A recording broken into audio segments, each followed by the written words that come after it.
Hello, my friends, and welcome back. Thank you very much for being with me again today. I found a very interesting article from European Pravda, written by an imbecile. And why do I share it with you? So I can show you how news are made by people who push a narrative. And not only that, I want to show you strike three. What is strike three is this. I want you to do something for me, but I haven't seen you in about 5 years. So if I would just come and say, Gigi, how are you? I want you to do that for me. That's strike one. You're like, come on, man.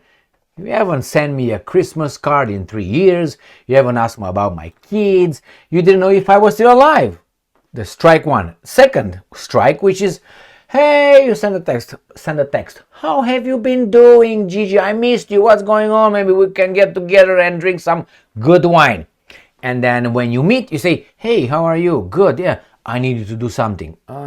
It's too close. He will realize, that's the motherfucker want to talk to me. Strike three, when you bury it. Third meeting, fourth meeting, fifth meeting. That's when you say, maybe it's not that. But you say, well, he bothered to send me a Christmas card. He texted me. He said, happy birthday to my idiot child, and so on. Then you can't say, well, now that he asks me something, we already have a relationship. You know what I mean?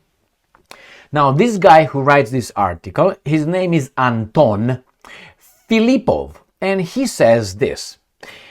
Rather, why Slovakia became Russia's fifth column in Europe. And this guy right here, I'm going to show you his fucking face right there. He didn't even bother to dress appropriately. He just walked down the street with a raincoat and a t-shirt and his ugly face, and that's it. There's a journalist, European Pravda, right there. That's the guy.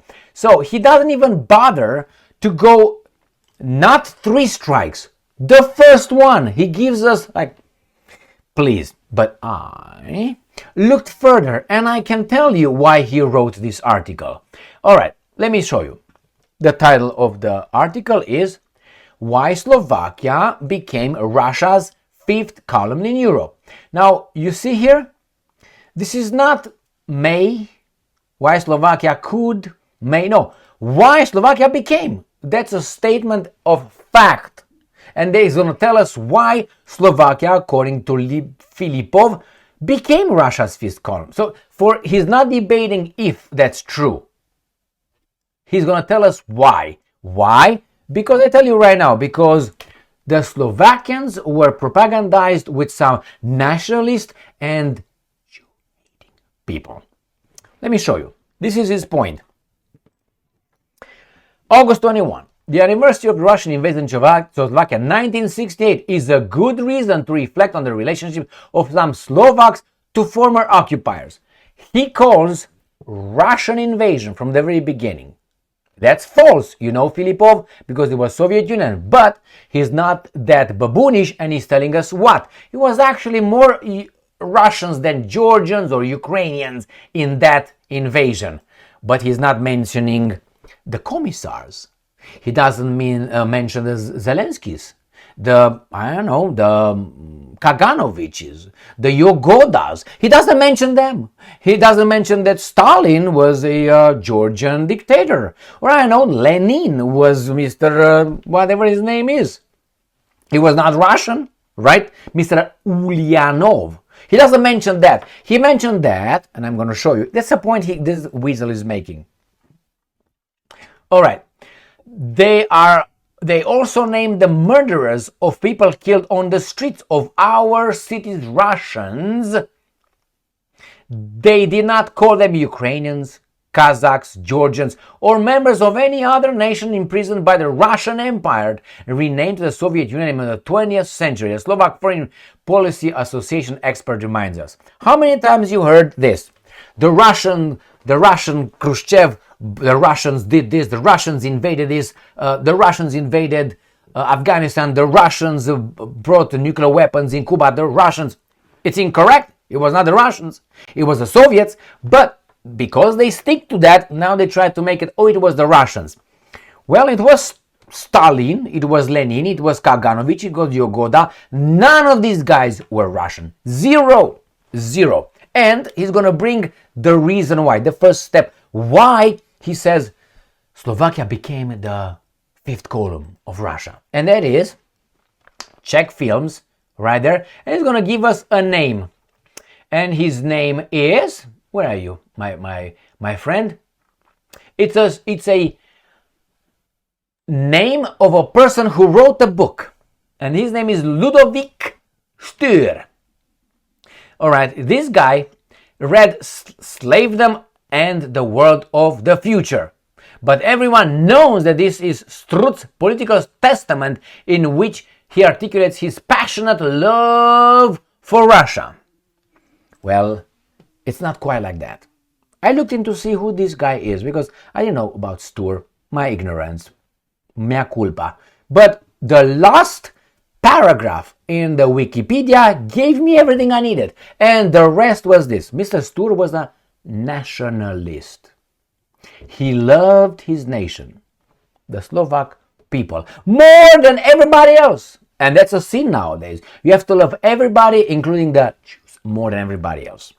So he was a nationalist, embrace yourselves, in the 19th century. That's when the Tsarist Russia was around, not the Soviet Union, the Tsarist Russia. In the 1868, those revolutions, those nation-state nationalist patriotic revolutions that those guys don't like, because you say, hey, who are you? You're not a Slovak, you're a Zelensky Stein, get the fuck out. Shalom. All right.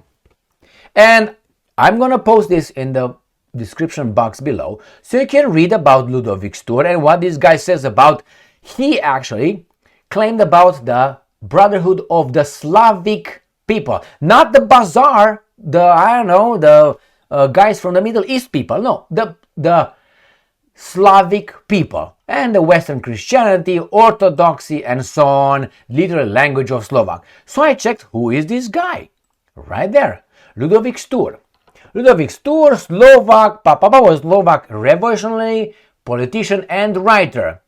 National revival in the 19th century and the codifier of the standard Slovak, the language. He is lauded as one of the most important figures in Slovak history. So because he was a nationalist for the Slovaks, he is a bad dude, remember? Right there, where is that? Slavedom and the World of the Future. By anyone knows that this is everyone. Who doesn't is an imbecile, according to Mr. Whatever. Political testament in which he articulates his passionate love for Russia, actually for the Slavic people. But nevertheless, when we go here, whatever he did, so he was a nationalist patriot, which is bad. And at the last one, I'm gonna go ram pam kam kuru paka pam bim bum boo rapapa ebi papa hipaka tsupalapa hipatsap. You see this commemoration? And we have here legacy. And the last sentence tells us the truth. The third strike. He was known for opposing, and I'm quoting, Jewish emancipation, like Napoleon, and promoting the belief that Slovak Jews cannot belong to the Slovak nation. Now you know what this, I would call him by his name, cocksucker, as one of my friends used to say, Anatol Filipov, tells us that Mr. whatever his name, Stur, is a bad person because he was a nationalist, a patriot, and an anti-Semite, according to Mr. Filipov. Got that? All right. Case closed. See you next time, my friends. Thank you very much for being with me again today. They make it like that. If you don't look deeper, usually it goes to this. If you're a patriot, that means you love your fatherland, your country. If you're a nationalist, you love your nation, the tribe that you are. Slovak, Romanian, French, Jew, whatever. You have to hate yourselves and love everybody else more than your own nation. And if you show the mildest, displeasure for one particular group, you know what I mean, right? then you definitely are a bad dude. According to whom exactly? To the people who tell you that. Who are the people who tell you that? In this case, Mr. Filipov. Mr. Filipov is not but he probably learned from the school owned by our professors, from the Frankfurt School, for instance, who we should love and who we should hate. Okay? You understand? I'm just giving you clues. We are on a fucking YouTube. So I can't give you exactly what things are and how things are, because people will say, oh my God, that's too extreme. But that's reality. They made it seem too extreme because they buried it under so many layers that when you get it out and you say it, it sounds, oh my God, no, we know that to be a nationalist is bad. Adolf, oh my God. Oh, eugenics, bad. Adolf, but they don't mention Plato. Why do I mention Plato? Just read his Republic. Got a point over there? Somewhere over there is Republic of Plato. And you're going to find out in a certain chapter over there, on which I made a paper in college, about eugenics. But hey, it's Adolf. Why? We are supposed to hate evil people and love Moses, or I know, Daniel, or other fucking imbeciles. Thank you very much for being with me again today. Let me share a personal story. I was about to share something else and I changed my mind. Would have been too much for YouTube. Not for you, for YouTube. And for some who watch my videos closely. I visited Czechoslovakia and Czech Republic and Slovakia when they became separate. I'm not pretending that by visiting that, I know more. Like some people say, I'm from Romania, I know my history. Not necessarily. You know your history based on how much you read about your history. If I read 50 books about your history, I definitely know more than you who read 2 books in 4th grade about your freaking history. So I know more. So this argument, you're telling me about my history? I'm Romanian, man.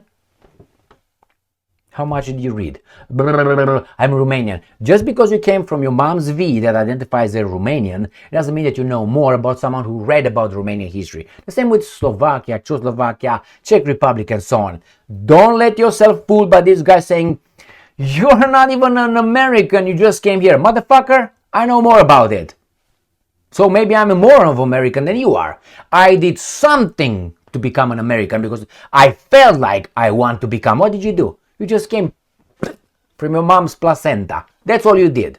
So anyway, so I was in 1982 and 1984. I visited as a child Czechoslovakia. And I remember right now when I went over there and I ate zmrzlina. Jedna